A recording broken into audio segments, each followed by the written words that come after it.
Hello friends, आज हम current transformers के बारे में बात करेंगे आपसे कि व्हाट इज़ करंट ट्रांसफार्मर। उसमें अलग अलग टाइप का ट्रांसफार्मर जो हमारा कोर्स रहता है उसके बारे में बताएंगे। हम आपको उसका टेस्टिंग के बारे में बताएंगे, क्या क्या टेस्ट परफॉर्म करते हैं, और करंट ट्रांसफार्मर का नेम प्लेट डिटेल्स में जो बेसिक चीज़ें रहती हैं हम उसके बारे में आपसे बात करेंगे। तो सबसे पहले करंट ट्रांसफार्मर में आपको जो बात करने वाली रहती है, करंट ट्रांसफार्मर की हमें ज़रूरत क्यों पड़ती है।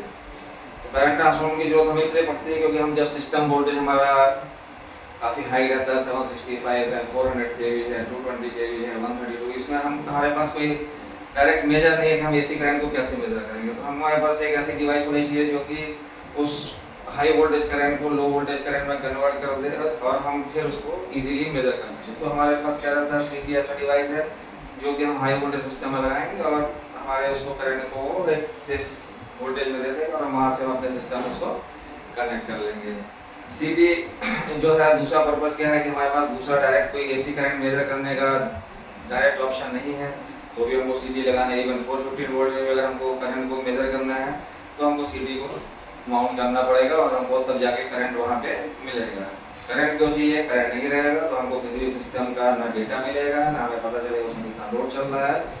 तो करंट हमें चाहिए, करंट के बाद ही हमको उसका फिर एनर्जी मिल पाएगा, मेगावाट मिल पाएगा, सारी चीज़ें करंट बेस पे रहती है। इसलिए सीटी हमारे लिए बहुत ही इंपॉर्टेंट चीज़ है जिसको कि हमें सिस्टम में लगाना ही पड़ेगा अगर हमें करंट को मेजर करना है। तो जब हम सीटी को खरीदते हैं या सीटी हमारे सिस्टम में रहती है तो हमें क्या क्या पता रहना चाहिए कि हमारी सीटी कितने सिस्टम वोल्टेज पे लगी है, हमें सिस्टम वोल्टेज पता रहना चाहिए कि हमारी सीटी जो है कहाँ पे लगी है। हो सकती है 132 kV पे लगी है, 33 kV पे लगी है, जिस सिस्टम वोल्टेज पे लगी है वो हमें पता रहना चाहिए कि सिस्टम वोल्टेज के लिए हमें सीटी चाहिए है, वो वहाँ पे मेंशन रहता है। उसके बाद में फिर दूसरा हमारा क्या रहता है, रेशियो पता रहना चाहिए हमें सीटी का।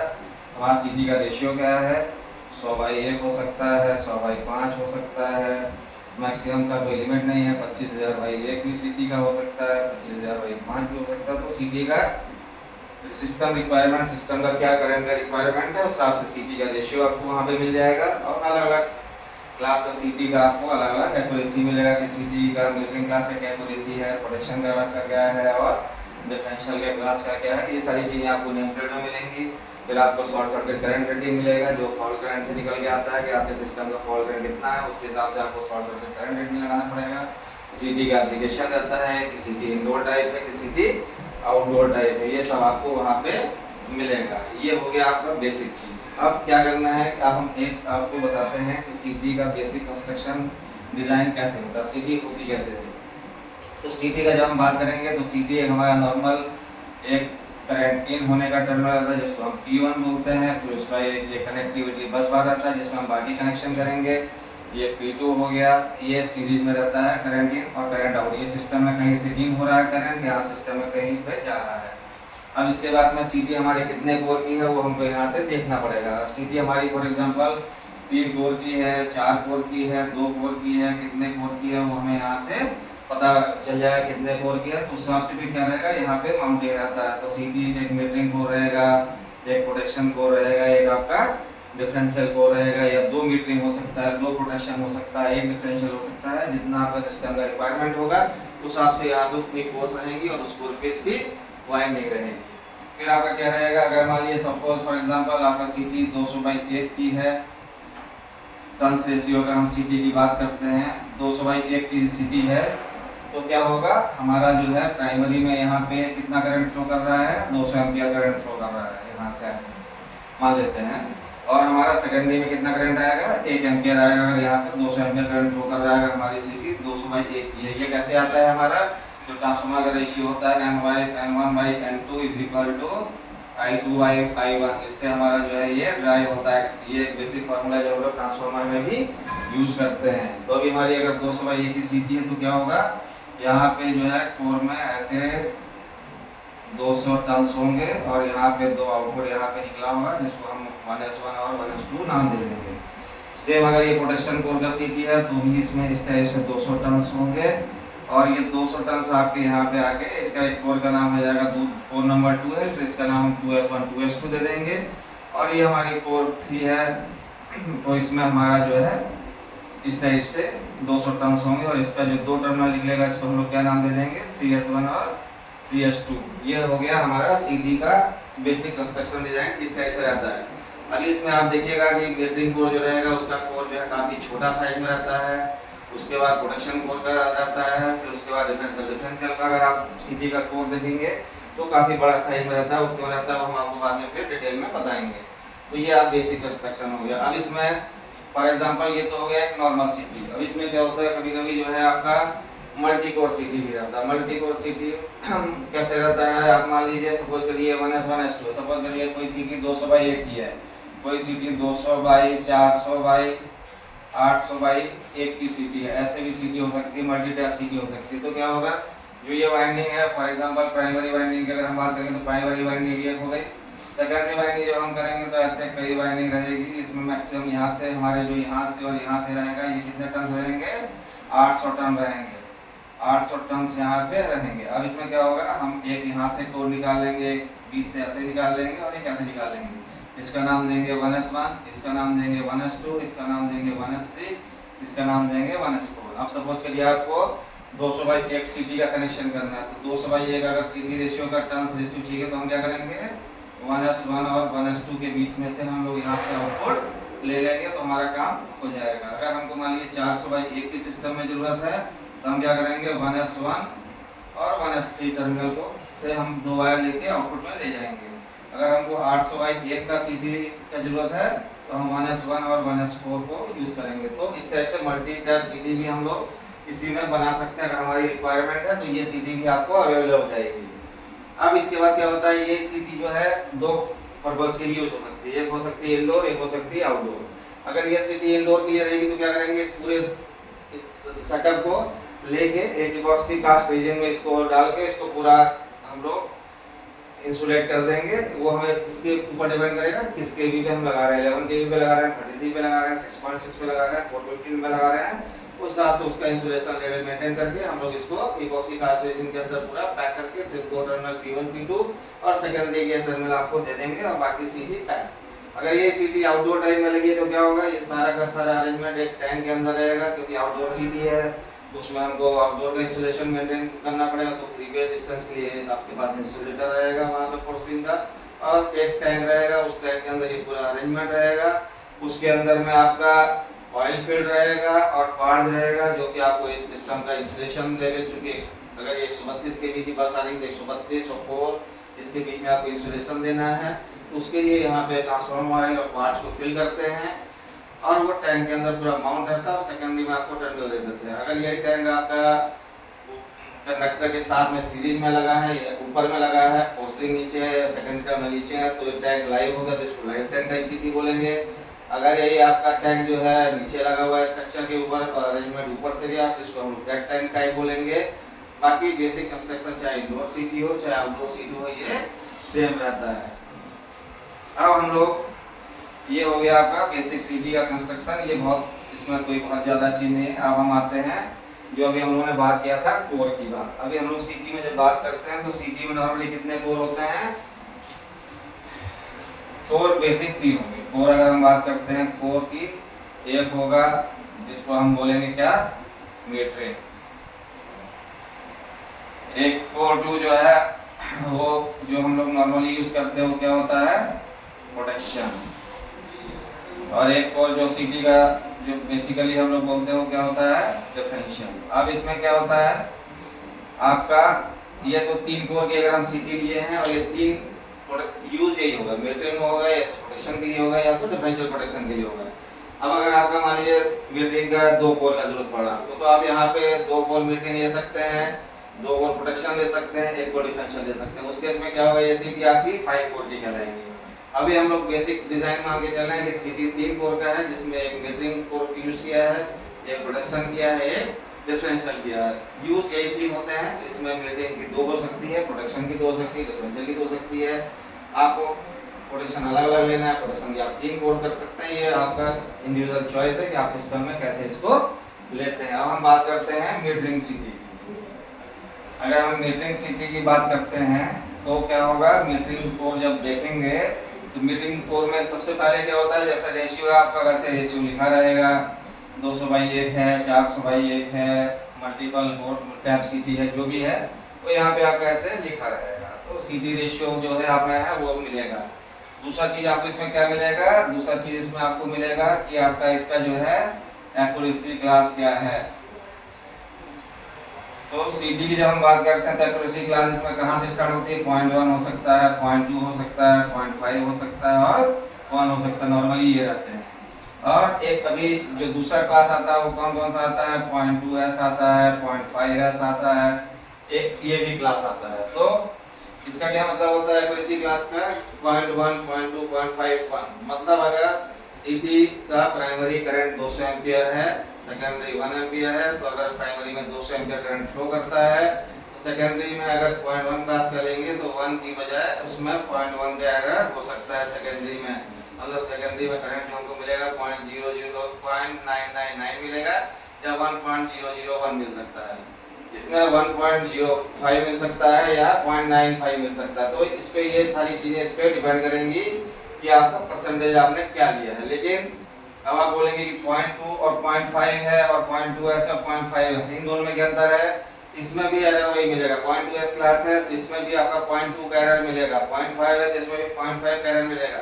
लेकिन दोनों में बेसिक डिफरेंस ये है कि जब हम इसकी बात करते हैं तो ये गारंटेड रहता है 100% लोड से लेके 120% लोड अगर CT का है। प्राइमरी में अगर 200/1 की CT है, प्राइमरी में 200 एम्पियर करंट है या 240 एम्पियर करंट है, तो ही ये एक्यूरेसी क्लास गारंटेड रहेगी। उसके बाद ये एक्यूरेसी क्लास नहीं रहेगी। अगर सपोज करिए 200/1 की CT है और सिस्टम का करंट 50 एम्पियर चल रहा है, तो आप बोलेंगे कि सेकेंडरी में हमको 0.5 का एरर मिलेगा, तो ऐसा नहीं हो सकता है। हो सकता है ये एरर जो है 0.5 के बजाय 2% भी जा सकता है, क्योंकि आपका लोड कम है। तो इसका एक्यूरेसी क्लास की आपकी गारंटी कितने लोड पे रहेगी, जब आपका लोड 120 से 100 से 120% रहेगा। लेकिन जब हम 0.2 और 0.5s की बात करेंगे तो इसमें क्या रहेगा, गारंटी आपकी 20% लोड से लेके 120% लोड तक रहेगी। तो इसका CD का फायदा कब है, जब आपका CD मान लीजिए वैसे एप्लीकेशन में लगा है जहाँ पे कम लोड भी चल सकता है, ज़्यादा लोड भी चल सकता है, और आपको एक्यूरेसी बहुत ज़्यादा चाहिए, जहाँ पे आपका टैरिफ बहुत ज़्यादा इफेक्ट करता है, तो उस केस में क्या करना है, आपको 0.2s पे जाना है।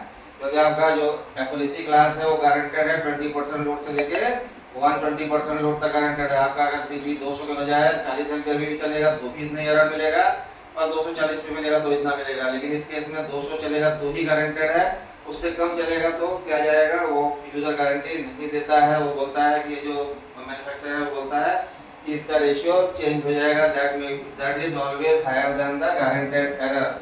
तो ये इसका फायदा है। कोई बोलता है 0.2 और 0.2s में क्या है, तो that is the difference loading का 100 और 120 पे, 120 से 120 पे। तो this is the advantage of the class of CT। फिर तीसरा हमारा जो मेन चीज आता है वो क्या आता है, इसका एक लिखा रहता है इसमें ISF, इंस्ट्रूमेंट सेफ्टी फैक्टर। ये इंस्ट्रूमेंट सेफ्टी फैक्टर क्या होता है, ये इंस्ट्रूमेंट सेफ्टी फैक्टर लिखा रहता है यहाँ पे, कभी 4 लिखा रहता है, कभी 5 लिखा रहता है। तो मीटरिंग कोड में अगर इंस्ट्रूमेंट सेफ्टी फैक्टर के बारे में लिखा है, इसका मतलब है कि अगर आपका सेकेंडरी में सपोज करिए कभी भी किसी भी केस में प्राइमरी में फॉल्ट हो जाता है, मान लीजिए 200/1 की CD, तो मीटरिंग प्रोटेक्शन और डिफेंसर सारा एक ही CD है। तो अगर मान लीजिए फॉल्ट हुआ और ये करंट जो है 200 के बजाय 2000 एम्पियर चला जाता है किसी रीजन से, तो क्या होगा, सेकेंडरी में आपका करंट अगर मीटरिंग कोड का CT है, तो अगर एक्यूरेसी क्लास 4 है तो 800 एम्पियर, मतलब 800 एम्पियर बोले तो 4 एम्पियर से ज़्यादा सेकेंडरी में नहीं जाने देगा। अब कुछ भी हो जाए, अगर यहाँ 2000 एम्पियर भी चलेगा तो इंस्टेड ऑफ 10 एम्पियर यहाँ पे 4 ही एम्पियर है, क्योंकि इंस्ट्रूमेंट सेफ्टी फैक्टर 4 है। 4 के बाद CT सैचुरेट हो जाएगी, और 4 के बाद और CT का सैचुरेट होने के बाद सिर्फ आउटपुट में 4 एम्पियर करंट ही देगी। इसका फायदा क्या है, क्योंकि चूंकि हमारा सेकेंडरी में डिजिटल मीटर लगा रहता है, डिजिटल एनर्जी मीटर लगे रहते हैं, कुछ इंस्ट्रूमेंट्स रहता है, DCS में जाता है, ट्रांसड्यूसर लगे रहते हैं। तो उनकी सेफ्टी के लिए हम लोग क्या करते हैं, एक इस कोड को ISF हम लेते हैं 4 या 5 ले लिया, कि अगर हमारा सेकेंड प्राइमरी में करंट 20 टाइम्स भी जाता है, इससे हमारा सेकेंडरी में करंट 4 टाइम्स से ज़्यादा ना जाए। फिर हमारा एक जो मेन चीज़ आता है वो क्या आता है, इसमें जो चौथा लिखा रहता है वो क्या होता है, बर्डन। ये आप इंस्ट्रूमेंट सेफ्टी फैक्टर हो गया। अब इसके बाद में हम लोग क्या बात करेंगे, मेन चीज की बात करेंगे, जो CT में लिखा रहता है वो क्या है, बहुत इंपॉर्टेंट फैक्टर है, वो है बर्डन। CT में जब हम बर्डन की बात करते हैं, बर्डन मतलब क्या होता है, लोड। बर्डन क्या होता है, CT में सेकेंडरी है, सेकेंडरी में जो भी लोडिंग है उसका क्या रेजिस्टेंस है, रेजिस्टेंस एट सेकेंडरी लोड। तो रेजिस्टेंस सेकेंडरी में सीटी के कितना रेजिस्टेंस है, रेजिस्टेंस ऑफ लोड एट सीटी सेकेंडरी, सीटी एट सीटी सेकेंडरी, सीटी के सेकेंडरी में जो जो लोड कनेक्टेड है उसका क्या रेजिस्टेंस है। तो जब हम सीटी के बर्डन की बात करते हैं तो बर्डन सीटी का कैसे कैलकुलेट करते हैं, उसके लिए क्या होता है इसका रेशियो, इसका रेशियो होता है आपका करंट का स्क्वायर इनटू इम्पीडेंस या रेजिस्टेंस जो हम बात कर रहे हैं सेकेंडरी में वो हो गया। तो इसमें करंट इनटू जेड, करंट का स्क्वायर मतलब क्या है, जैसे मान के चलिए आपका 200/1 की सीटी है तो सेकेंडरी का करंट 1 है तो इसका 1 का स्क्वायर हो गया। फिर आपका इम्पीडेंस क्या है, इम्पीडेंस जो होता है वो तीन चीज का कॉम्बिनेशन होता है, आर सीटी मतलब रेजिस्टेंस ऑफ सीटी secondary winding plus of lead resistance जो कि लीड जाके आपका एनर्जी मीटर है, मल्टीमीटर एनर्जी मीटर में या एम मीटर में या आपका कहीं भी कनेक्टेड है उस लीड का रेजिस्टेंस प्लस आपका जो है जो एनर्जी मीटर या जो भी इक्विपमेंट कनेक्टेड है उसका रेजिस्टेंस। ये तीनों रेजिस्टेंस कैलकुलेट करके जब हम बात करेंगे तो ये टोटल रेजिस्टेंस है, टोटल इम्पीडेंस की बात आ जाएगी, वो यहाँ पे ऐड हो जाएगा, उससे मल्टीप्लाई होगा। सपोज करिए ये आपका आया 5 ओम, तो यहाँ पे 5 से मल्टीप्लाई हो जाएगा तो आपका टोटल नेट बर्डन कितना हो गया, 5 VA का हो गया।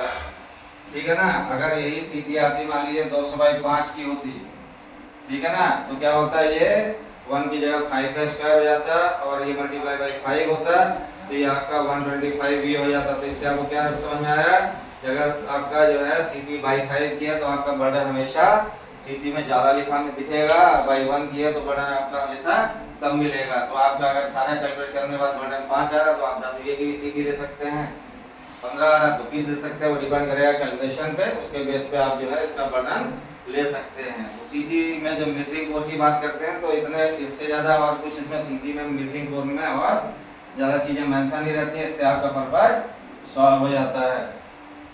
अब आपका जो है दूसरा कोर कौन सा है, दूसरा कोर है आपका metering core, production core. Metering हो गया, अब आपका आ गया प्रोडक्शन कोर। सीटी का जो कोर एक और है में, ये सबसे इम्पोर्टेंट कोर है क्योंकि इससे पूरे सिस्टम का प्रोडक्शन इसी सीटी के बेस पे है। आपको पता है कि आपके 95% प्रोडक्शन जो है सारे करंट बेस हैं, तो सारा करंट कहाँ से आएगा, इस सीटी से ही आएगा।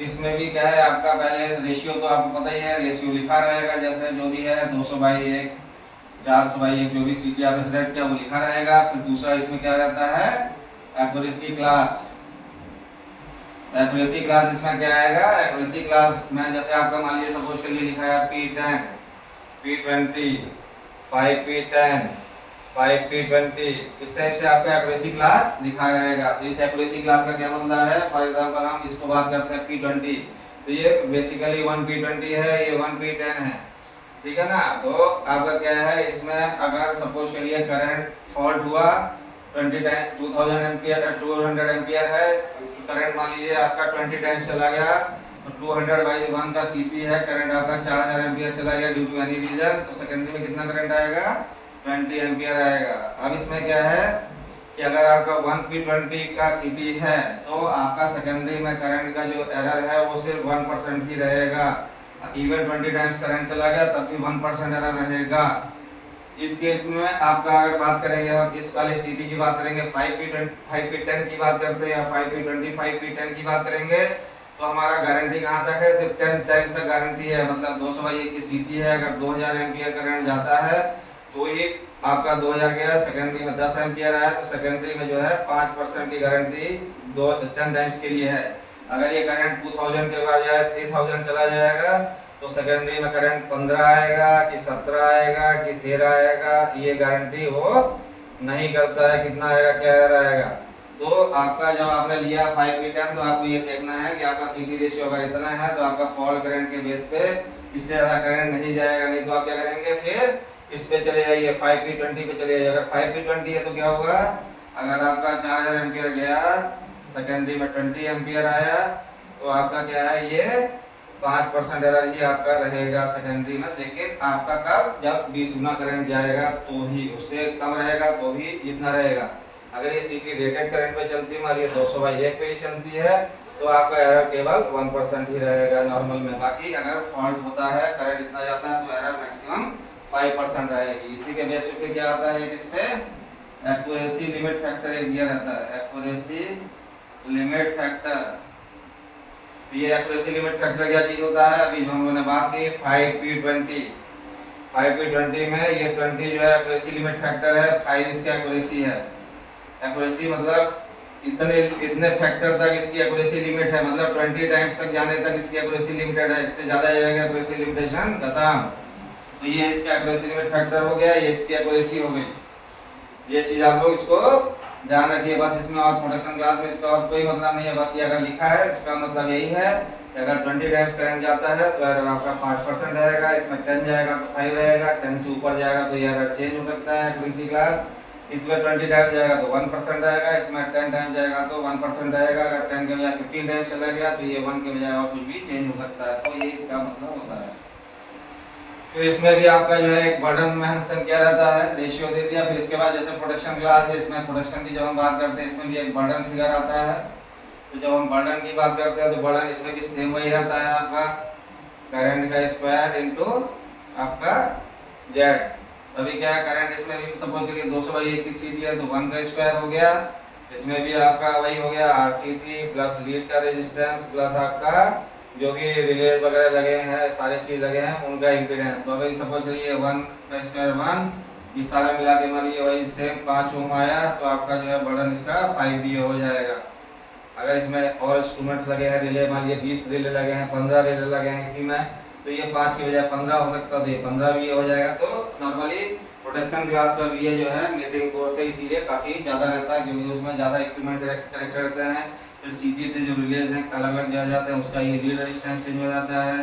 और CT का जो है आपका सेकेंडरी तो ऑलमोस्ट सेम है, इसलिए ये जो है सेकेंडरी वाइंडिंग का रेजिस्टेंस जो है वो सेम ही रहेगा। ये दोनों फिगर चेंज हो जाएंगे, इसमें ओवरऑल बर्डन चेंज हो जाएगा आपका। तो एक्यूरेसी क्लास में यही 3 फैक्टर रहते हैं, ये आपको ध्यान रखना है। और इसके बाद जब आपका आता है क्या आता है differential core CT।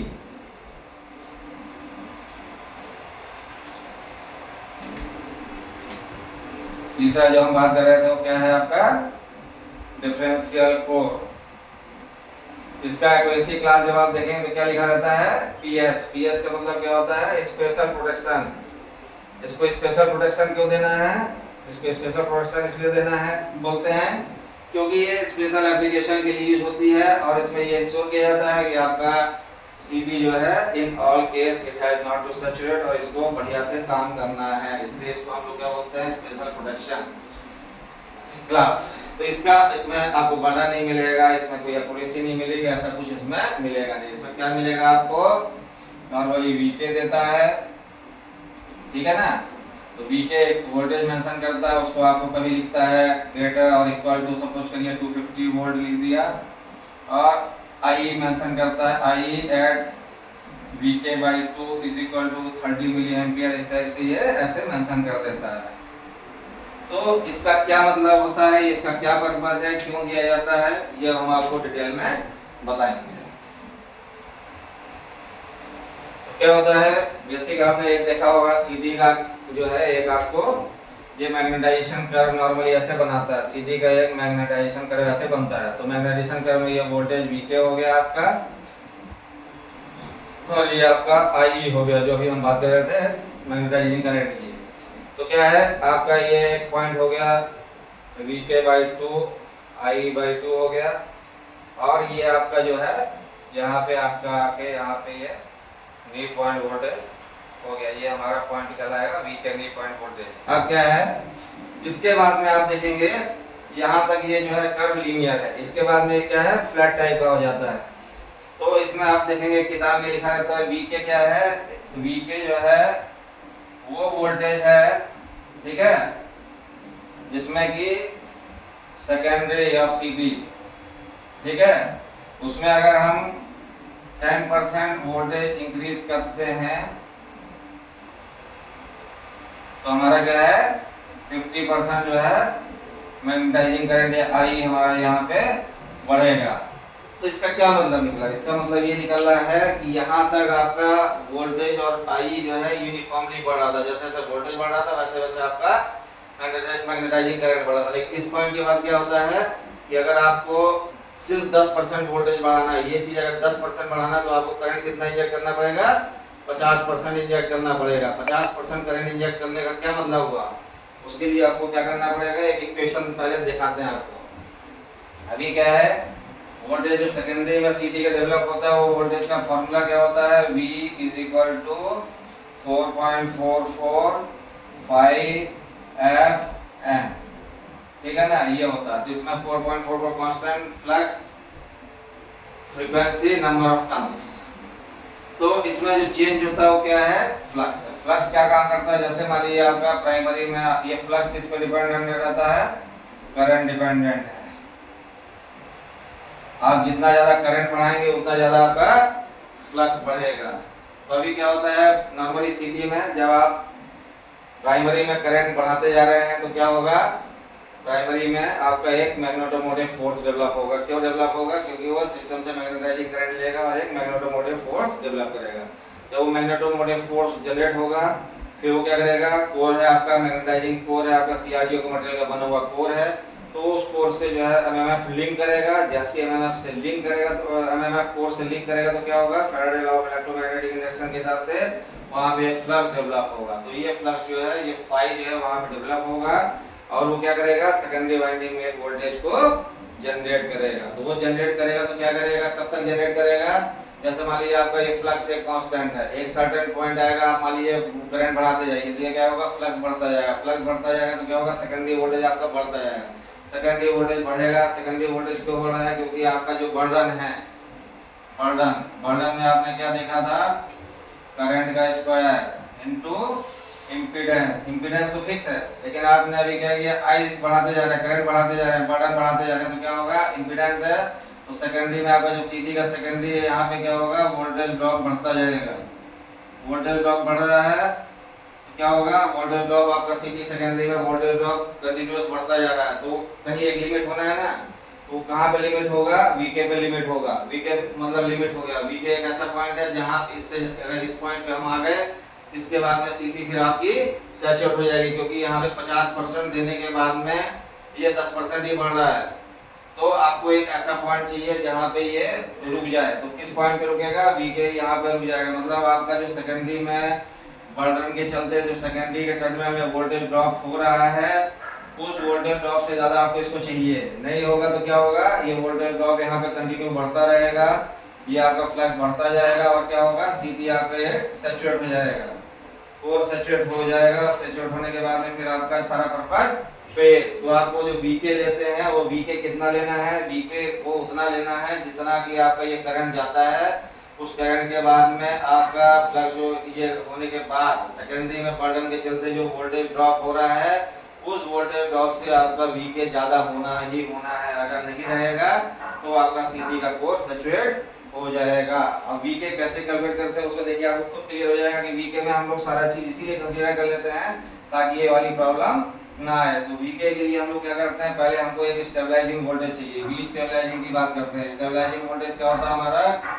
I fault maximum divided by CT ratio multiply by वही सेम बर्डन वाला जो हम लोगों ने किया था, RCT plus RL plus R जो आपका रिलेज लगे आर। ये ऑलरेडी ये फॉर्मूला है। अभी हम मान लीजिए फॉर एग्जांपल किसी सिस्टम का फॉल्ट करंट 30 एम्पियर है, तो आपका 30 है, आपका ये हो गया आई फॉल्ट मैक्सिमम। सीटी रेशियो मान लीजिए अभी फॉर एग्जांपल किसी सिस्टम का 120 150 इजी के लिए हम लोग 150/1 ले लेते हैं, 150/1 की सीटी लगी है, तो हमारा क्या होगा, यहाँ पे सीटी रेशियो 150 हो जाएगा। और इसके बाद में अगर मान लीजिए ये जो है सारा मिला के आपका 4 ओम आया था तो 4 ओम आ गया, तो आपका क्या होगा, ये करेंगे तो आपका 150 से काटेंगे तो 200 आ गया, और ये 4 तो आपका कितना हो गया, 800 ओम हो गया, 800 वोल्ट हो गया, सॉरी 800 वोल्ट हो गया आपका स्टेबलाइजिंग वोल्टेज। तो हमारा जो वीके होता है कितना होता है, 2 टाइम्स ऑफ स्टेबलाइजिंग वोल्टेज। तो हमको कितना नी पॉइंट वोल्टेज की जरूरत पड़ेगी कि 2 × 800। तो हमारा नी पॉइंट वोल्टेज 1600 वोल्ट होना चाहिए। अगर हमारा नी पॉइंट वोल्टेज 1600 है तो उस केस में प्राइमरी में कितना भी करंट जाए, आपका सीटी में जो है सीटी उस केस में सैचुरेट नहीं होगी। क्यों, क्योंकि हमने ऑलरेडी यहाँ पे फॉल्ट करंट को कंसीडर कर लिया है। हमको पता है कि हमारे सिस्टम का फॉल्ट करंट मैक्सिमम कितना जाएगा। हमको उसके बाद भी हमने आरसीटी आरएल ले लिया, सारा कंसीडर करने के बाद भी हमारा जो वोल्टेज आया उसके बाद हमने 2 टाइम्स लिया है ताकि इन एनी केस हमारा कोई भी केस में अगर मान लीजिए वैल्यू हमने कम कंसीडर करी, आई फॉल्ट मैक्सिमम हम थोड़ा सा सही से कैलकुलेट नहीं कर पाए, तो भी हमने जब इसको 2 टाइम्स कर दिया तो ये सारा टेक केयर कर लेगा। तो जो सेकेंडरी वाला वोल्टेज में जो वोल्टेज ड्रॉप हो रहा है उससे ज़्यादा हमारा ये नी पॉइंट वोल्टेज रहेगा, तो इन एनी केस हमारा सीटी का कोर जो है वो सैचुरेट नहीं होगा। तो that is the main importance of knee point voltage कि हमको किसी भी केस में सीटी के सेकेंडरी सीटी के कोर को सैचुरेट नहीं होने देना है, ताकि हमारा सीटी जो है वो किसी भी केस में जितना हमको पता है कि फॉल्ट करंट हमारे सिस्टम में मैक्सिमम कितना जा सकता है, उस फॉल्ट करंट तक अगर हमारा फॉल्ट जाता है तो हमारा सीटी जो है जो डिजायर्ड आउटपुट है वो आउटपुट बिना किसी एरर के वहां पे दे दे। अब जैसे फॉर एग्जांपल हम जब डिफरेंशियल की बात करते हैं तो डिफरेंशियल में क्या होता है, हमारा ये मान लीजिए एक सिस्टम है, यहाँ पे बीच में एक ट्रांसफार्मर लगा हुआ है, यहाँ पे एक सीटी लगी है, यहाँ पे एक सीटी लगी है। तो हमारा जो मैग्नेटाइजिंग करंट की बात करते हैं, मैग्नेटाइजिंग करंट इन दोनों सीटी का जब हम बात करेंगे तो बी के हम क्या करेंगे, सेम लेंगे। अगर हमने दोनों का बी के सेम ले लिया है तो फिर हमारा क्या होगा, किसी भी केस में अगर आउटसाइड फॉल्ट रहेगा तो दोनों सीटी सेम आउटपुट देके यहाँ करंट आउटपुट देंगी, और रिले में जो है करंट जब हम बात करेंगे रिले की तो रिले में करंट जो है 0 जाएगा और रिले जो है यहाँ पे करंट जाएगा और रिले ऑपरेट नहीं करेगा। अगर मान लीजिए हमने वी के सेम नहीं रखा है, वी के का इसका वी के कुछ समथिंग रखा 0.9, इसका टाइम्स रखा कुछ कम रख दिया इससे, तो क्या होगा, फॉल्ट हुआ ये, और ये फॉल्ट का मैग्नीट्यूड ज़्यादा था तो हो सकता है इससे अगर ज़्यादा फॉल्ट का मैग्नीट्यूड चला गया और वोल्ट वी के से ज़्यादा वोल्टेज वहाँ पे सेकेंडरी में ड्रॉप हो गया तो ये सीटी उतना करंट फिर यहाँ डिलीवर नहीं करेगी और डिफरेंस करंट इससे जाएगा, तो मे बी रिले जो है वो फॉल्स ऑपरेट हो सकता है। इसलिए वीके को बहुत इंपॉर्टेंट फैक्टर है ताकि हमारी सीटी यानी कि सैचुरेट ना हो, क्योंकि डिफरेंशियल प्रोटेक्शन हम लोग कहाँ देते हैं, बहुत ही क्रिटिकल इक्विपमेंट में देते हैं जहाँ पे हमें स्पेशल प्रोटेक्शन चाहिए, जहाँ पे हम चाहते हैं कि हमारा फॉल्ट 20 मिलीसेकंड 30 मिलीसेकंड में क्लियर हो जाए। इसलिए ये वाला फैक्टर बहुत इंपॉर्टेंट है। इन एनी केस सीटी शुड नॉट सैचुरेट एंड सीटी should operate in any case for the internal fault only and not for external fault. तो ये आपका नी पॉइंट वोल्टेज का इसमें बहुत ज़्यादा रोल रहता है। तो नी पॉइंट वोल्टेज यहाँ पे हो गया। अब उसके बाद में आपका क्या आता है, टेस्ट जो हम लोग नॉर्मली परफॉर्म करते हैं सीटी में, टेस्ट परफॉर्म ऑन सीटी। तो सीटी में हम लोग कौन कौन से टेस्ट परफॉर्म करते हैं, तो उसमें सबसे इम्पोर्टेंट जो हमारे पास टेस्ट है पहला वो कौन सा है, सबसे पहले जो है हम लोग बात करते हैं रेशियो टेस्ट। ये हमारे लिए सबसे इंपॉर्टेंट रहता है क्योंकि हम जिस भी एप्लीकेशन में सीटी को लगाएंगे वहाँ पे हमको रेशियो इंपॉर्टेंट है। मान लीजिए फॉर एग्जांपल 1000/1 की सीटी है तो हमको क्या करना है, इसको जब चेक करेंगे तो कैसे इंश्योर करेंगे, 250 एम्पियर प्राइमरी में इंजेक्ट करेंगे हम लोग, तो हमको यहाँ पे सेकेंडरी में 0.25 एम्पियर मिलना चाहिए। 500 एम्पियर इंजेक्ट करेंगे प्राइमरी में तो हमको 0.5 एम्पियर सेकेंडरी में मिलना चाहिए। 750 एम्पियर अगर हम लोग प्राइमरी में इंजेक्ट करते हैं तो हमको 0.75 एम्पियर मिलना चाहिए, और 1000 एम्पियर अगर हम लोग प्राइमरी में इंजेक्ट करते हैं तो हमको यहाँ पर 1 एम्पियर मिलना चाहिए। बस इसमें थोड़ा सा डिफरेंस किस चीज़ का आएगा, जो सीटी का यहाँ पे एरर है, मान लीजिए 0.5 का एरर वाला सीटी था, 0.5% एरर वाला, तो यहाँ पे उतना थोड़ा सा आपको उतना एरर का गैप यहाँ पे दिखेगा। बाकी बेसिक सेम है, जितने भी रेशियो में सीटी रहेगी उसको आप 4 भाग में 5 भाग में 20% के रेशियो में करके इंजेक्ट करके आप इसको चेक कर सकते हैं। 10% के रेशियो में चेक कर सकते हैं, वो आपके ऊपर डिपेंड है, लेकिन ये मैच करना चाहिए। बस ये आपका एक बेसिक रिक्वायरमेंट मीट आउट हो जाता है तो आपका रेशियो टेस्ट परफेक्ट है। फिर आपका दूसरा जो है सबसे इम्पोर्टेंट टेस्ट कौन सा है, इसका पहला हो गया रेशियो, तो दूसरा आपका आता है पोलैरिटी टेस्ट। ये सीटी के लिए सबसे इम्पोर्टेंट है क्योंकि हम लोग सीटी जो है वो 3 फेज में लगाते हैं नॉर्मली, तो सीटी जब 3 फेज में लगता है तो पोलैरिटी बहुत इंपॉर्टेंट है। इसमें हम लोग क्या करते हैं, जैसे ये मान लीजिए आपका प्राइमरी है, P1 हो गया, P2 हो गया, ये आपका सेकेंडरी हो गया, सेकेंडरी का ये आपका मान लीजिए 3 कोर की सीटी है, 1S1 1S2 2S1 2S2 3S1 3S2। ऐसे ये मान लीजिए 8 फेज का सीटी हो गया, ऐसे आपका वाई फेज का भी रहेगा, ऐसे सीटी P1 P2 3 कोर प्राइम से इसमें भी रहेंगे, ऐसे रहेगा 1S1 1S2 इसमें भी नाम रहेगा, ठीक है ना, 2S1 2S2 3S1 3S2। ऐसे आपका ये बी फेज का भी 3 सीटी है आपका, P1 P2, और ये सेकेंडरी में आपका जो है 3 सीटी आपका ऐसे 1S1 1S2 2S1 2S2 3S1 3S2 आपका ये सारा सीटी रहेगा। अभी क्या है, अगर मान लीजिए आपने प्राइमरी में करंट यहाँ से इन हो रहा है और यहाँ से आउट हो रहा है, और यहाँ पे क्या होगा आपका 1S1 1S2 जो है पोलैरिटी पॉजिटिव पोलैरिटी मिलेगी। अभी आपको फॉर एग्जांपल चेक करना है तो क्या करेंगे, यहाँ पे आपको 9 वोल्ट का डीसी सोर्स है, आप यहाँ से वोल्टेज प्राइमरी में इंजेक्ट करिए। सेकेंडरी में आपको 1S1 1S2 जिसमें भी आपको चेक करना है, यहाँ पे आप एक पॉजिटिव निगेटिव वाला आप जो है मीटर लगा दीजिए। अगर डिफ्लेक्शन पॉजिटिव साइड आ रहा है तो मतलब आपकी पोलरिटी ओके है। अगर ये आपका जो है निगेटिव साइड आ रहा है, मतलब ये माइनस है प्लस है, अगर प्लस साइड आ रहा है तो पोलरिटी ओके है, और नहीं तो ये नॉट ओके है अगर निगेटिव साइड आ रहा है। तो ये एक बेसिक है चेक करने का। लेकिन इसका फायदा नुकसान क्या रहता है? इसका फायदा नुकसान ये रहता है कि अगर मान लीजिए आपने इसका 1S1 ले लिया, इसका आर फेज का 1S2 ले लिया, फिर इसका 1S1 ले लिया, तो आपका जो समेशन में करंट जो आना चाहिए था, मान लीजिए आपने 1S1 को इससे 1S1 से कनेक्ट कर दिया, इसके 1S2 से कनेक्ट कर दिया, और आपने स्टार जो है इस पॉइंट का ऐसे स्टार बना दिया, ठीक है ना, ऐसे कर दिया, तो ये गलत हो गया।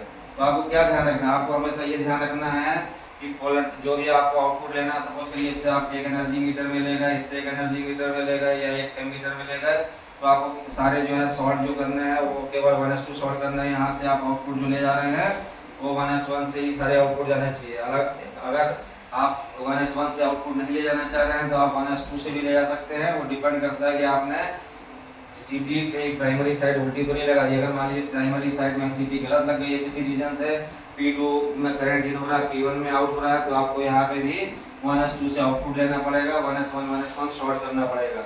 ये चीज़ आपको ध्यान रखनी पड़ेगी। टेस्टिंग कर लिया, टेस्टिंग के बाद में ये बहुत ही सिंपल कनेक्शन रहता है, आप टाइम में मिल जाएगा कि 1S1 से सारे आउटपुट ले जाने हैं कि 1S2 से ले जाने हैं, वो आपको देख के करना है। लेकिन नॉर्मली जो बेसिक प्रैक्टिस होती है वो ये रहता है कि P1 से करंट इन होगा, P2 से आउट होगा, 1S1 से हम जो है इन लेंगे किसी भी इक्विपमेंट में, 1S2 से हम शॉर्ट करके इससे रिटर्न पाथ में लेंगे। ये एक बेसिक फंडा है, लेकिन आप इसको रिवर्स भी कर सकते हैं, लेकिन फिर वो सारे में रिवर्स करना पड़ेगा। एक करेंगे तो आपका रिजल्ट गड़बड़ आएगा, क्योंकि फेज एंगल जो है वो सारे सीटी का मैच करना चाहिए, नहीं तो IR plus IY plus IB जो 0 रहता है वो चीज़ आपका नहीं आएगा। फिर तीसरा जो है एक इम्पॉर्टेंट टेस्ट जो है वो क्या होता है? Insulation resistance. ये भी आपको चेक करना है। इंसुलेशन रेजिस्टेंस कैसे चेक करना है? इसमें आपको प्राइमरी टू अर्थ चेक करना है, प्राइमरी टू सेकेंडरी करना है, और secondary to earth in all cores करना है। सारे जितनी कोर हैं मैट्रिक प्रोटेक्शन वाली 5 कोर, तो पांचों कोर का with respect to earth check करना है, और बिटवीन कोर्स भी चेक करना है, ठीक है ना। 1S1 का 1 कोर है तो उसको 2S से भी करना है, 1S1 का 3S1 से करना है, ये सब करना है। प्राइमरी टू अर्थ अगर आपका मान लीजिए सपोज करिए सीधी आपकी 132 kV पे भी लगी है या 220 kV पे लगी है, तो आप जब मेगा से करेंगे तो इसको आपको 5 kV से मेगा करना है। प्राइमरी टू सेकेंडरी ये भी आप 5 kV से कर सकते हैं, और इसको आपको सबको 250 वोल्ट से करिए या 500 वोल्ट से करिए, इससे आपको दोनों ये सारे जो है इसी वोल्ट से करना है। इसमें आपको वैल्यू जो है वो मेगा ओम में कम से कम मिलना चाहिए एज पर स्टैंडर्ड। अगर 132 kV है तो यहाँ पे आप बोलेंगे 133 के मेगा ओम तो आपको यहाँ पे मिलना ही चाहिए। तो बाकी वैल्यूज भी काफ़ी हायर साइड, जितना हायर साइड मिलेंगी उतना बेटर है, ये हमको इंश्योर करना है। लेकिन ये हमको टेस्ट जरूर परफॉर्म करना है ताकि हमको ये पता चले कि हमारी सीटी जो है हेल्दी है कि नहीं है। इंस्टॉल कर दिया उसके बाद अगर ये हेल्दी में सेकेंडरी में कहीं शॉर्ट या कुछ मिला तो हम लोग फिर पूरा सीटी को दोबारा से हटाना पड़ेगा, और फिर हमको दोबारा से सीटी को लगाना पड़ेगा। तो सीटी का बेसिक आपका मैट्रिक प्रोटेक्शन और डिफरेंशियल कोर हो गया, टेस्ट परफॉर्मेंस सीटी हो गया, सीटी कैसे कनेक्शन करते हैं ये आपको सारी जगह ड्राइंग्स में मिल जाएगा। तो सीटी का कनेक्शन बहुत इंपॉर्टेंट नहीं है। और लास्ट क्या है कि सीटी जो हम लोग बात करते हैं कि सीटी का सेकेंडरी ओपन नहीं करना चाहिए, तो अभी आपको बताया कि सीटी का सेकेंडरी ओपन नहीं करेंगे, मतलब क्या किया आपने, सीटी का जब आप करंट सेकेंडरी में नहीं देंगे, सीटी ओपन कर दिया तो सीटी में जो सेकेंडरी में करंट रहेगा वो सिर्फ किसके कारण रहेगा, जो आपका कोर में मैग्नेटाइजिंग करंट है उसी के कारण बस आपका सीटी में जो सेकेंडरी में बाइंडिंग लगी उसमें जो रेजिस्टेंस है उसके कारण ही करंट फ्लो करेगा। तो सीटी में क्या है आपका सेकेंडरी में जो एक आपका प्राइमरी में जो हमने आपको बताया कि एक एमएमएफ होता है, जैसे आपने करंट दिया तो एक मैग्नेटोमोटिव फोर्स हुआ, कोर से लिंकेज हुआ, कोर से लिंक होने के बाद में फ्लक्स बना कोर में, वो आपका सेकेंडरी में लिंक हुआ, तो सेकेंडरी में एक वोल्टेज जनरेट करेगा, उसके चलते जो सेकेंडरी में बर्डन है वो आपका वहाँ पे करंट फ्लो करेगा। लेकिन अगर आपने सेकेंडरी ओपन कर दिया तो सेकेंडरी का जो आपका बर्डन है वो क्या हुआ, आपका सेकेंडरी में जो मैग्नेटोमोटिव फोर्स फ्लो करना चाहिए था वो मैग्नेटोमोटिव फोर्स फ्लो नहीं करेगा। तो क्या होगा, जो प्राइमरी का मैग्नेटोमोटिव फोर्स है वो हाई रहेगा, और सेकेंडरी में क्या करेगा, जो आपको वोल्टेज का इक्वेशन बताया था 4.445 FM, उसके चलते सेकेंडरी में हाई वोल्टेज इंड्यूस करेगा, और वो high voltage in terms of kV रहेगा। उसमें अगर कोई आदमी छूता है तो उसको फेटल भी हो सकता है और आदमी की डेथ भी हो सकती है। तो क्या है, सेकेंडरी अगर आपने ओपन नहीं किया तो सीटी सेफ है। किसी भी पॉइंट पे सीटी को कनेक्शन चाहिए, चाहे वो लोड के थ्रू चाहिए, आप उसको डायरेक्ट शॉर्ट कर दीजिए, क्योंकि जब हम शॉर्ट कर देते हैं सीटी में तो सीटी में एक सेकेंडरी में भी एमएमएफ डेवलप हो जाता है, और जब वो एमएमएफ डेवलप हो जाएगा तो क्या करेगा, जो प्राइमरी का एमएमएफ है उसको काउंटर बैलेंस करेगा, ताकि हमारा जो है सीटी में सेकेंडरी में एक एक्स्ट्रा हाई वोल्टेज डेवलप ना करें। तो फ्रेंड्स, मुझे लगता है कि मैंने आपके सारे पॉइंट्स कवर कर लिए हैं। अगर इनकेस आपको लगता है कि किसी पॉइंट पे आपका कोई डाउट है या कुछ है तो आप हमें कमेंट करेंगे। I will definitely try to answer you. Thanks.